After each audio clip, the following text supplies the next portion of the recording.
Untuk teman-teman yang ingin mempromosikan bisnisnya atau mendukung YouTube ini, bisa menghubungi nomor gua yang ada di kolom deskripsi. Tiga gelandang kita banyak berlari mengcover lapangan, luar biasa banget.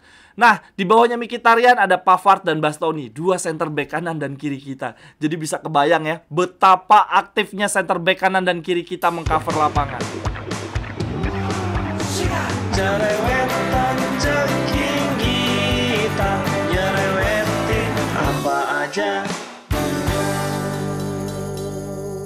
Teman-teman yang sedang kalian saksikan saat ini adalah Cerewetin Inter. Apa kabar teman-teman semua? Semoga dalam keadaan sehat. Hari ini gua ada beberapa kabar menarik dari klub kesayangan kita. Berita yang pertama dari La Gazzetta dello Sport, teman-teman. Ini berita yang agak-agak sedih. Francesco Acerbi akan menjalani pemeriksaan kesehatan terkait cedera yang dia alami ketika bermain melawan Roma. Ini ada dugaan Acerbi mengalami cedera betis, teman-teman. Dan masih harus dilihat lagi perkembangannya dari hari ke hari. Aduh, semoga dia nggak cedera serius. Dan gue berharap dia bisa bermain di partai melawan Atletico sih. Ini partai yang berat. Ya, walaupun kita masih punya De Vrij, tapi kan berharapnya bisa rotasi ya. De Vrij main di partai lawan Salernitana, lalu kemudian Acerbi bermain di partai lawan Atletico. Tetapi permasalahannya, teman-teman, ini Acerbi bukan cuma dihadapkan pada masalah cedera nih. Ada permasalahan lain. Menurut La Gazzetta, Francesco Acerbi berisiko terkena skorsing atau denda besar setelah menunjukkan jari tengah kepada para fans Roma pada pertandingan Roma melawan Inter.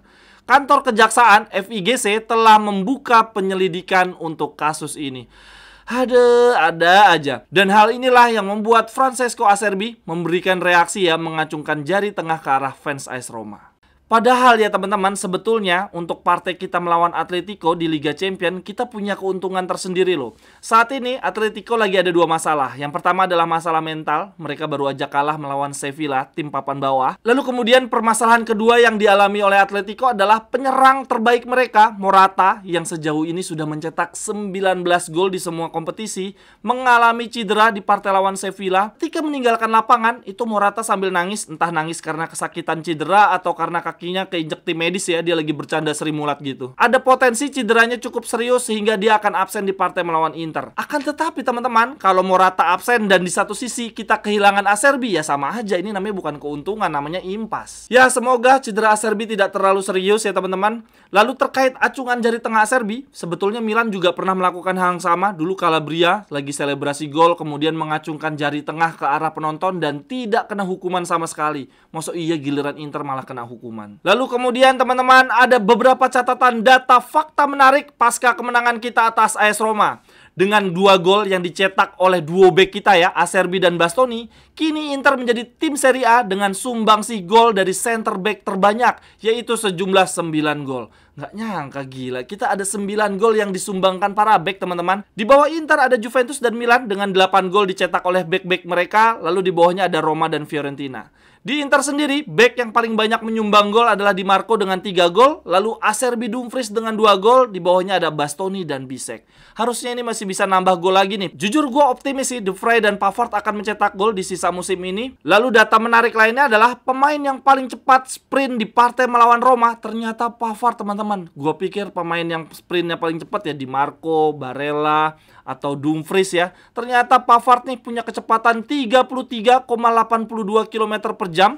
Di bawah Pavard ada Thuram, Di Marco, Dumfries, dan Barella. Gila juga ya teman-teman, ini berarti Pavard komplit lah sebagai seorang bek. Lalu lanjut berita yang berikutnya. Kali ini dari Barella, salah satu pemain terbaik kita di partai melawan Roma. Kalau gue pribadi ngelihat Barella pemain terbaik sih. Tetapi ternyata secara ofisial pemain terbaik di partai lawan Roma adalah Marcus Thuram.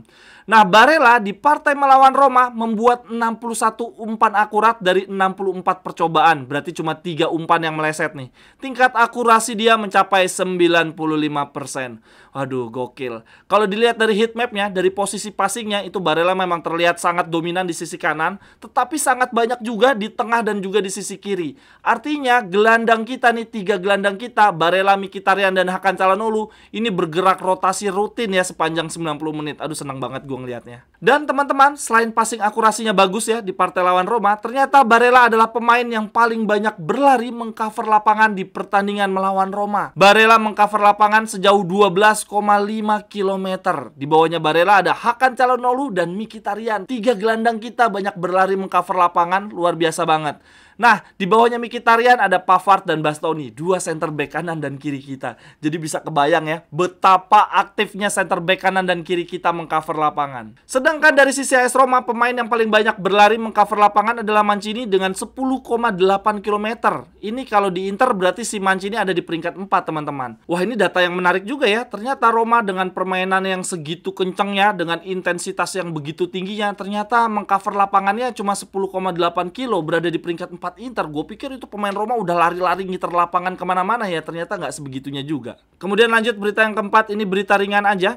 Di Instagram resmi Inter ya, ada postingan foto Jan Sommer yang lagi nahan gocekan yang nggak gocek-gocek banget dari Lukaku. Lalu di situ ada captionnya ya, "Not in my house." Itu kalau diterjemahkan kurang lebih, Anda tidak bisa melakukannya di gawang gua, kurang lebih seperti itu. Nah, postingan tersebut dikomentari oleh Markus Thuram. Thuram bilang, "Anda tahu betul apa yang memang Anda harus lakukan ya, admin." Wah, itu si Thuram memuji bahwa adminnya membuat postingan yang bagus. Nah, komentar Markus Thuram ini teman-teman dikomenin oleh banyak pemain Inter lainnya, banyak yang ngasih like juga, dan sepertinya ini membuat Lukaku sakit hati karena tepat setelah postingan tersebut Lukaku meng-unfollow Inter. Udah nggak ada lagi tuh akun Lukaku di daftar followers Inter. Tapi memang ya teman-teman, kita tuh beruntung banget bisa ngerekrut Markus Thuram. Dia bukan cuma memberikan impact yang bagus di lapangan, tetapi juga di ruang ganti dia kayaknya badutnya pemain Inter sekarang, sering banget bercanda-canda. Menurut gua Thuram tuh memberikan vibe positif ya, memberikan aura positif tidak hanya di dalam lapangan tetapi juga di luar lapangan.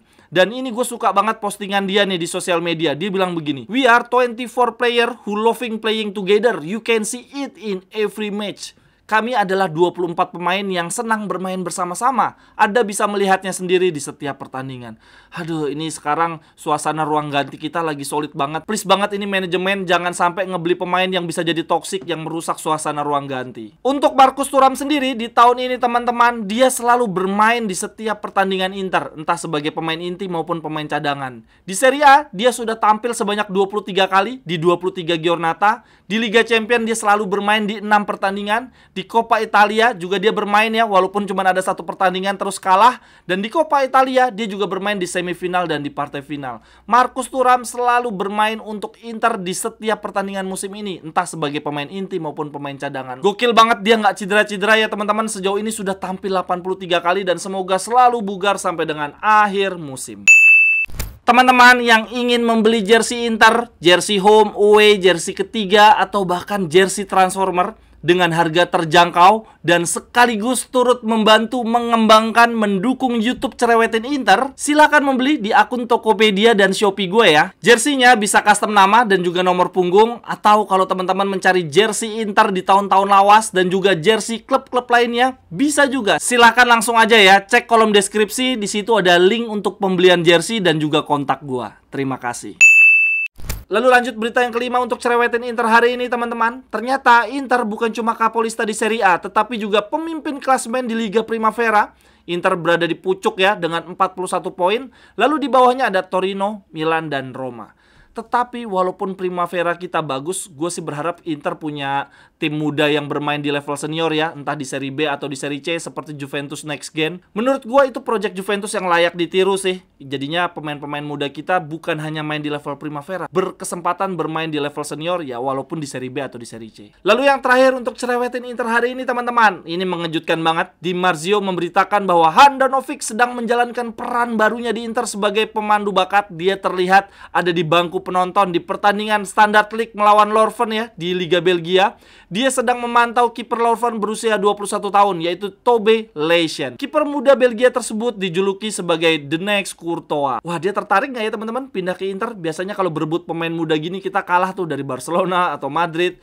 Nah, menariknya si Tobe Leishen setelah selesai pertandingan dia ditanya oleh wartawan, "Apa pendapat Anda tentang kedatangan Handanovic yang datang khusus untuk memantau Anda?" Si sang kiper Tobe Leishen menjawab begini, "Memangnya iya ya, Handanovic benar-benar datang untuk memantau saya. Tetapi apabila ini benar, saya sangat senang. Samir adalah kiper yang hebat dan seorang kiper yang sering saya saksikan permainannya di Liga Champions. Saat ini fokus saya ada pada Leuven dan saya masih berada dalam tahap awal karir saya. Bila ada yang menunjukkan ketertarikan, saya baru bisa memikirkannya di akhir musim.